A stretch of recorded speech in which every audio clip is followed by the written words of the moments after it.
বন্ধুরা, এই পিঠের স্বাদ আমি আপনাদেরকে বলে বোঝাতে পারবো না।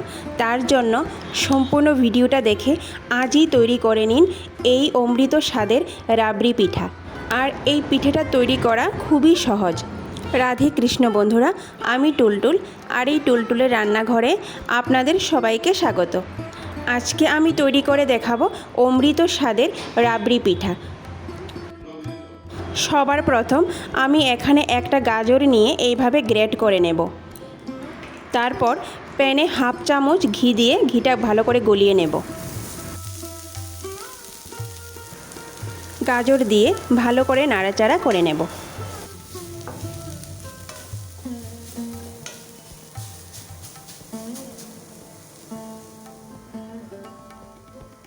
এখন অল্প আঁচে 5 মিনিটের জন্য ঢেকে রাখব।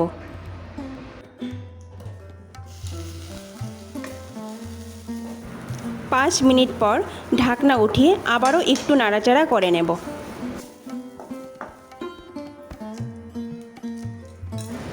এখন এতে 2 চামচ চিনি দিয়ে দেব।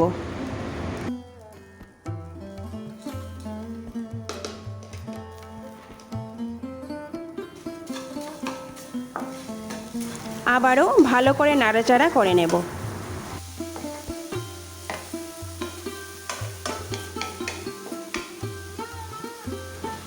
অল্প আঁচে 5 মিনিটের জন্য ঢেকে রাখব। ফিরে এসেছি 5 মিনিট পর। আবারও একটু ভালো করে নাড়াচাড়া করে নেব। তারপর এখানে আমি ছোট বাটির 1 বাটি দুধ দিয়ে দেব। দুধ দিয়ে ভালো করে নাড়াচাড়া করে মাঝারি আঁচে আবারও আমি 5 মিনিটের জন্য ঢেকে রাখব। দেখুন, দুধ অনেকটা শুকিয়ে গেছে। এখন ভালো করে নাড়াচাড়া করে এতে 2 চামচের মতো গুঁড়ো দুধ দিয়ে দেব।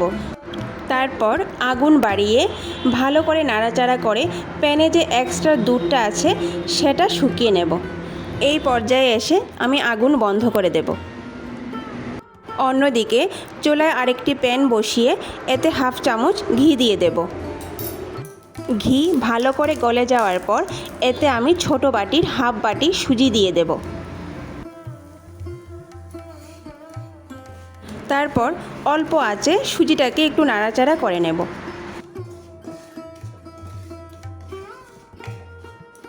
সামান্য পরিমাণ লবণ দিয়ে দেব।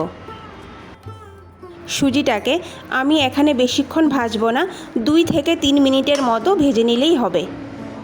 এরপর যেই বাটি মেপে আমি সুজি নিয়েছিলাম সেই বাটির 1 বাটি দুধ দিয়ে দেব।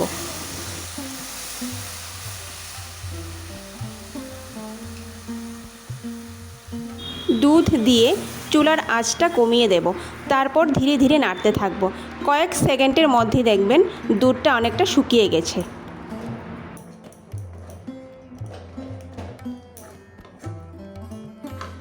তারপর আমি এখানে হাফ কাপ পরিমাণ গুড় দিয়ে দেব।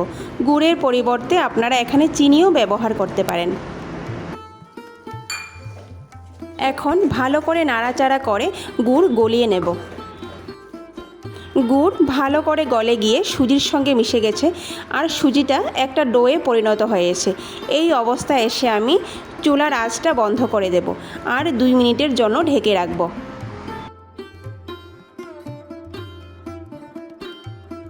অন্যদিকে চুলায় একটা প্যান বসিয়ে এতে 750 ml পরিমাণ দুধ দিয়ে দেব। মাঝারি আঁচে দুধটাকে ফুটতে দেব। আর এইদিকে সুজির ডোটা মোটামুটি ঠান্ডা হয়ে গেছে। হালকা গরম থাকা অবস্থায় ডোটাকে ভালো করে মেখে নিতে হবে। এতে অল্প অল্প করে ময়দা দিয়ে ভালো করে মেখে নেব। সুজির মধ্যে ময়দা দেওয়ার কারণ হলো পিঠেটা ভাজার সময় যাতে ফেটে না যায়। হাতের তালু আর আঙ্গুলের পিঠ দিয়ে সুজিটাকে ভালো করে মেখে নেব, যাতে সুজির মধ্যে কোনো দানা দানা ভাব না থাকে।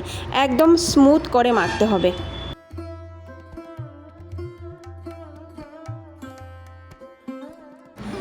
আমার এখানে 3 চামচের মতো ময়দা লেগেছে। সুজির ডো আমাদের মাখা হয়ে গেছে। দেখুন কতটা স্মুথ হয়েছে, কোনো রকম কোনো ফাটল নেই। এখন রুটি করার একটি বেলুন নিয়ে নেব।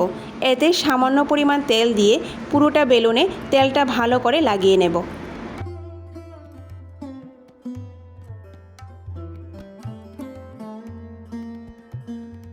তারপর সুজির ডো থেকে একটি বড় আকারের লিচি কেটে নেব। এখন রুটির মতো বানিয়ে নেব। একটা রুটি আমাদের তৈরি হয়ে গেল। এখন রুটির উপরে একটি টিফিন বক্সের ঢাকনা দিয়ে রুটিটাকে গোল করে কেটে নেব। আর কিনারের এই অংশটাকে সুজির ডোর মধ্যে রেখে দেব। দেখুন, মাঝারি আকারের একটা রুটি এখানে তৈরি হয়ে গেছে। এখন এই রুটির মাঝখানে গাজরের পুর দিয়ে দেব 1 চামচ পরিমাণ।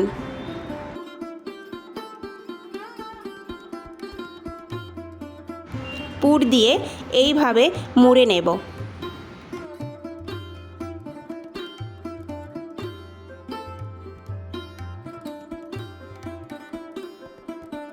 এখন হাতের সাহায্যে ভালো করে এইভাবে মুখ বন্ধ করে দেব, যাতে কোনো রকম কোনো ফাটল না থাকে। এইভাবে প্রত্যেকটি পিঠে আমি তৈরি করে নেব। প্রত্যেকটি পিঠে আমাদের তৈরি হয়ে গেছে। আর এখানে একটু সুজির ডো রয়ে গেছে, সেটা দিয়ে ছোট বলের মতো তৈরি করে নেব। প্রত্যেকটি পিঠে আমাদের তৈরি হয়ে গেছে। আর আগে যে আমরা এখানে দুধ বসিয়ে রেখেছিলাম, সেটাও অনেকটা শুকিয়ে গেছে। এখন এখানে আমি 2 চামচ পরিমাণ চিনি দিয়ে দেব। চিনি দিয়ে ভালো করে নাড়াচাড়া করে নেব। চুলায় একটা প্যান বসিয়ে এতে 1 কাপ পরিমাণ তেল দিয়ে ভালো করে গরম করে নিয়েছি। এখন যেই দিকে পিঠের মুখটা বন্ধ করেছিলাম, সেই দিকটা আগে তেলের মধ্যে দিয়ে দেব। মাঝারি আঁচে পিঠেগুলি একটু লাল লাল করে ভেজে নেব। পিঠে দিয়ে 1 মিনিট পর খুব সাবধানে এইভাবে উল্টে দেব। বন্ধুরা, পিঠেগুলি ভাজতে বেশিক্ষণ সময় লাগে না, কয়েক মিনিটের মধ্যে পিঠেগুলি তৈরি হয়ে যায়। এইভাবে 2 থেকে 3 বার উল্টে পাল্টে পিঠেগুলি একটু লাল করে ভেজে নিয়ে নামিয়ে নেব। পিঠেগুলি আমাদের ভাজা হয়ে গেছে। এখন একটা প্লেটের মধ্যে নামিয়ে নেব। আর এই সুজির বলগুলিকেও লাল লাল করে ভেজে নামিয়ে নেব। এখানে আমি 750 ml পরিমাণ দুধ বসিয়েছিলাম। দুধটা শুকিয়ে এখন 300 ml হয়ে গেছে। অনেকটা ঘন হয়ে গেছে দুধটা। এই পর্যায়ে এসে আমি গ্যাসের ফ্লেমটা অফ করে দেব। গ্যাসের ফ্লেম অফ করে এইভাবে এক এক করে পিঠেগুলি দিয়ে দেব। খুব সাবধানে পিঠেগুলি একটু নেড়ে দেব। তারপর ঢাকা দিয়ে 2 থেকে 3 ঘন্টার জন্য রেখে দেব। 3 ঘন্টা পর আবার ফিরে আসলাম। দেখুন, ঠান্ডা হওয়ার পর দুধটা একদম পুরোপুরি জমে গেছে। এখন আমি এই পিঠেগুলি পরিবেশন করে নেব। আশা করি ভিডিওটি আপনাদের খুব ভালো লেগেছে। আর যদি ভালো লেগে থাকে তাহলে সবার শেষে লাইক, শেয়ার আর সাবস্ক্রাইব করে দেবেন। নমস্কার।